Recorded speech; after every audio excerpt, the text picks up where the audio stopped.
Hello Rahul बेटा, मैं तुम्हें कितने दिनों से फ़ोन लगा रहा हूँ, लेकिन तुम हो कि फ़ोन उठाते ही नहीं हो।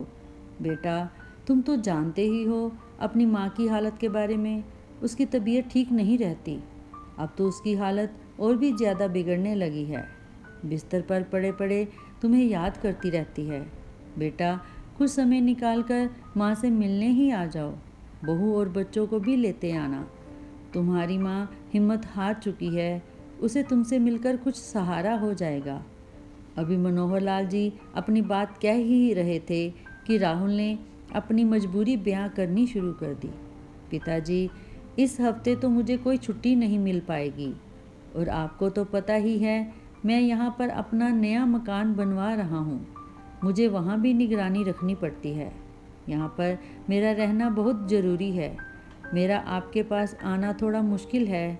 आप माँ की देखभाल के लिए एक नौकरानी रख लो।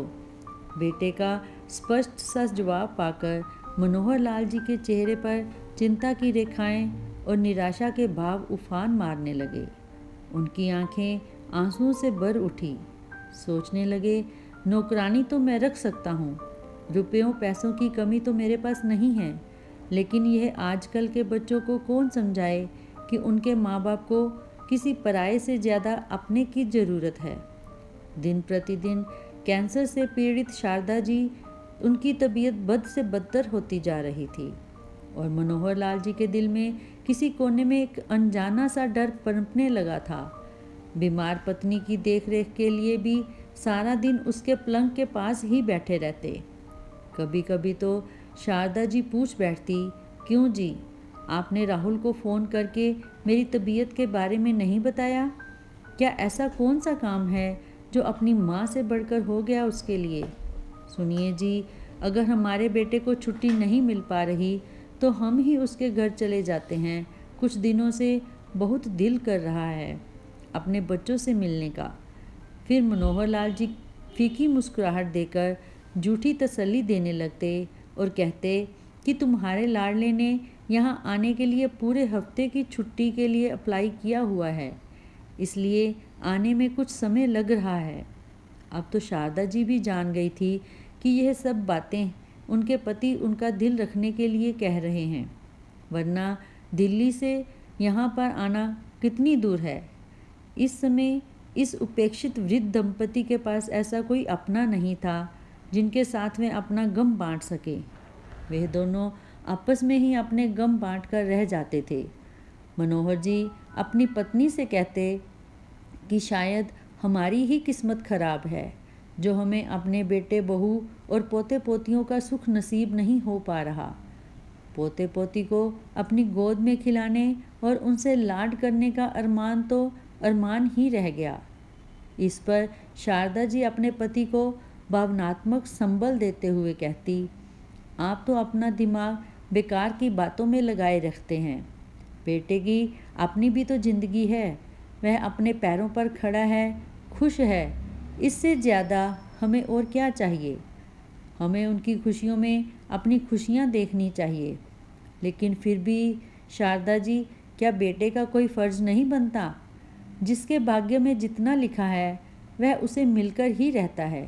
शायद हमारे बारे में बच्चों का सुख इतना ही था। हम बेकार में उनके आने की उम्मीद पाले रहते हैं। उनकी दुनिया में अब उनके अपने बीवी बच्चे और शहर के पढ़े लिखे लोग हैं। अब उनकी दुनिया में हमारी कोई जगह नहीं है। ऐसे ही दोनों एक दूसरे को तसल्ली देकर रह जाते थे और एक दूसरे के गमों को बांटने का प्रयास करते थे। घर का कामकाज संभालने के लिए भी मनोहर जी ने एक नौकर रख लिया था। नौकर रखने से उन्हें इस बात की तसल्ली रहती थी कि चलो, कोई तो इस अवस्था में उनके साथ है जो उनकी मुश्किल समय में उन्हें संभाल लेता है। कुछ दिन यूं ही बीते, लेकिन शारदा जी की बीमारी बढ़ती ही जा रही थी। अब तो दवाइयाँ भी उनकी बीमारी के सामने हिम्मत हारने लगी थी। लेकिन क्या मजाल उनका बेटा उनका हालचाल पूछने भी आया हो। अपनी पत्नी की चिंता में डूबे मनोहर लाल जी ने बड़े भारी दिल से, ना चाहते हुए भी, अपने बेटे को फिर से फ़ोन किया।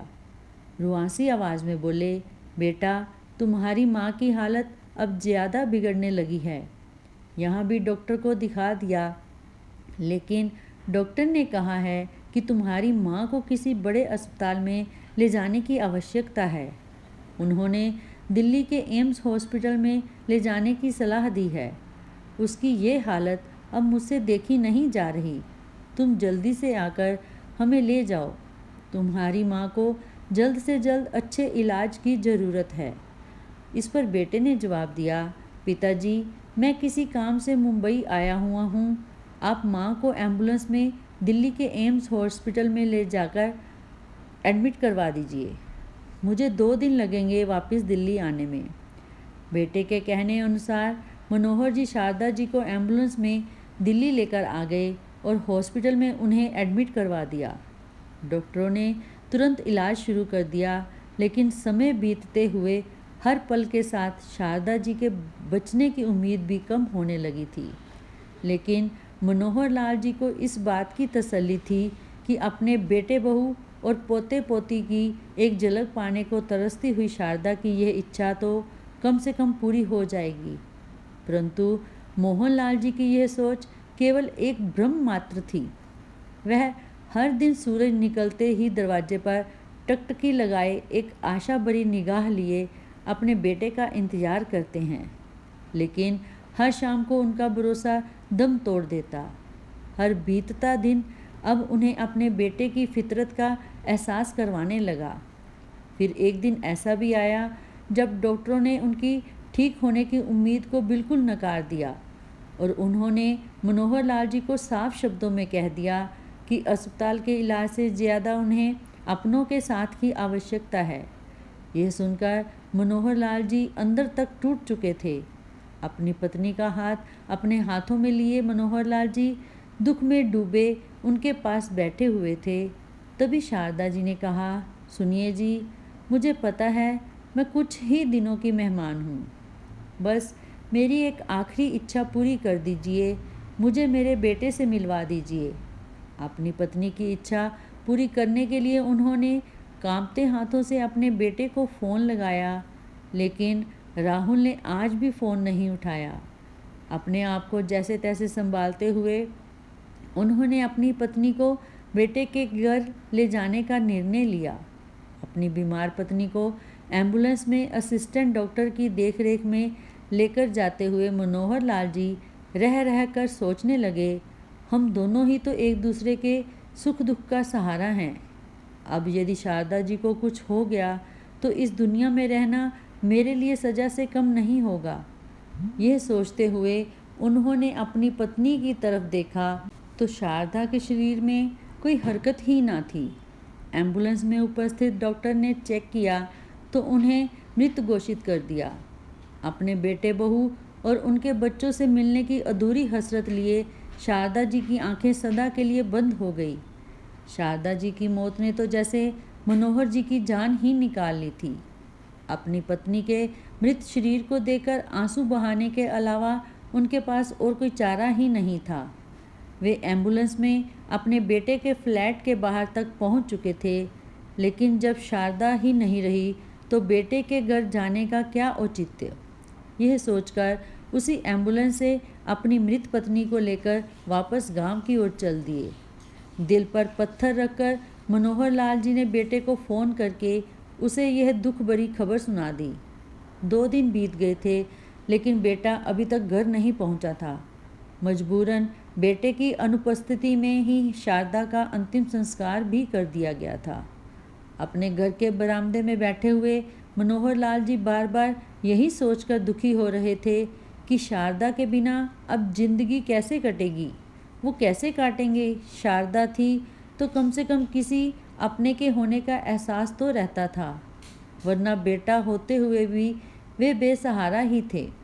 उनके मन में बार बार यह प्रश्न रह रह कर उठ रहे थे, यदि बुढ़ापा इसी दर्द का नाम है तो ये आता ही क्यों है। क्यों बच्चे इस उम्र में अपने माँ बाप से इतनी दूरी बना लेते हैं कि उन्हें कष्ट भोगने के लिए अकेला छोड़ देते हैं। आज मनोहर लाल जी की पत्नी की मृत्यु हुए 5 दिन हो चुके थे, लेकिन अभी तक उनके बेटे ने आना जरूरी नहीं समझा था। सोचने लगे कि जब इसी बेटे को शारदा तकलीफ़ में देखती थी तो तिल मिला उठती थी, परंतु अपने माता पिता को इतने कष्ट देने के बाद भी उनके बेटे में रत्ती भर भी तिल मिलाहट का एहसास नहीं हुआ। बड़े होकर अपने ही बच्चे इतने स्वार्थी और पत्थर दिल कैसे हो जाते हैं। मनोहर लाल जी की आंखें रो रो कर लाल हो चुकी थी। अपनी पत्नी की असमय मृत्यु मानो उनकी आंखों के पानी को समाप्त करने लगी थी। अब तो ऐसा लग रहा था मानो इन आंखों में से खून बहने लगेगा। शारदा ने तो अपने बेटे को जरा सी भी दुख तकलीफ का एहसास तक नहीं होने दिया था, फिर वह उसकी अंतिम यात्रा में क्यों नहीं आया, जिसकी एक मांग पर सुमित्रा दुनिया भर के पकवान बना दिया करती थी। उसकी जरा सी तकलीफ के लिए आसपास के वैद्य हकीमों को इकट्ठा कर लेती थी। उनकी इच्छा को जुबान पर आने से पहले ही पूरा कर देती थी। उसने तो अपनी ममता में कभी कमी ही नहीं आने दी थी। वही बेटा अब उसके बीमार होने पर तो क्या, अंतिम विदाई पर आने के लिए भी समय नहीं निकाल पाया था। मनोहर लाल जी सोचने लगे कि जब 2 वर्ष पहले राहुल गांव आया था तो मनोहर और शारदा ने उसके साथ चलने का जिक्र किया था। उनकी मॉडर्न बहू का तो ये बात सुनते ही चेहरा उतर सा गया था। जाने दोनों ने अकेले में क्या बातें की। अगले दिन जब उनके साथ चलने का समय आया तो राहुल ने टाल मटोल करते हुए कहा, पिताजी, यहाँ की ढेर सारी ज़मीन तो खराब हो जाएगी, यहाँ की खेती को संभालना भी तो ज़रूरी है, इसलिए आप दोनों यहीं रहिए। बेटे राहुल की हाँ में हाँ मिलाते हुए बहू भी बोली, ये ठीक कह रहे हैं पिताजी, इस बुढ़ापे में दिल्ली शहर का प्रदूषण भरा वातावरण आपकी सेहत के लिए वैसे भी अच्छा नहीं है। गांव का साफ और स्वच्छ वातावरण ही आप दोनों के स्वास्थ्य के लिए उचित रहेगा। मनोहर जी ने तो उसी दिन ही बेटे बहू के मन को टटोल लिया था। उन्हें मन ही मन एहसास हो रहा था कि अब अपने बेटे के सहारे की उम्मीद रखना ही बेकार है, लेकिन उस समय तो उनके पास अपनी पत्नी का सहारा था। अब तो वह सहारा भी भगवान ने उनसे छीन लिया था। अतीत में जागते हुए मनोहर लाल जी को बीते समय की यादें किसी पैने दर्द की अनुभूति कराने लगी। आंखों से गिरते हुए आंसुओं ने उनके कुर्ते के ऊपरी भाग को गीला कर दिया था। सोचने लगे, 4 दिन पहले जब माँ की मृत्यु की खबर भिजवाई जा चुकी थी, फिर भी बेटे बहू का कोई अता पता नहीं। इस 4 दिन के अंतराल में उन्होंने एक एक पल कैसे काटा, उनकी हालत साफ बयान कर रही थी। अपनी पत्नी के जाने का गम और बच्चों की उपेक्षा झेलते मनोहर लाल जी छत पर टहल रहे थे। छत की मुंडीर से नीचे आंगन की ओर देखा और सोचने लगे, इसी आंगन में शारदा बेपरवाह हंसी गूंजा करती थी। यही हमारे बेटे का बचपन बीता, यही आंगन हमारे हंसते खेलते परिवार के लिए हंसी ठहाकों की आवाज़ों का गवाह हुआ करता था। अपनी पुरानी यादों में मनोहर लाल जी के विचारों पर एकाएक विराम लग गया। जैसे ही गांव के बीच से होकर जाने वाली सड़क से किसी गाड़ी की जोरदार ब्रेक की आवाज़ आई। अपने बेटे के आने की आशा लिए उन्होंने गाड़ी की ओर देखा तो साथ वाले शर्मा जी का बेटा उस गाड़ी में से उतर रहा था, जो गुड़गांव में नौकरी करता है। उसे देखकर सोचने लगे कि सभी के बच्चे कुछ दिनों की नौकरी के बाद अपने माता पिता से मिलने आते हैं। एक वे ही अभागे हैं जिनके बेटे ने उन्हें इस हालत में भी अकेला छोड़ दिया है।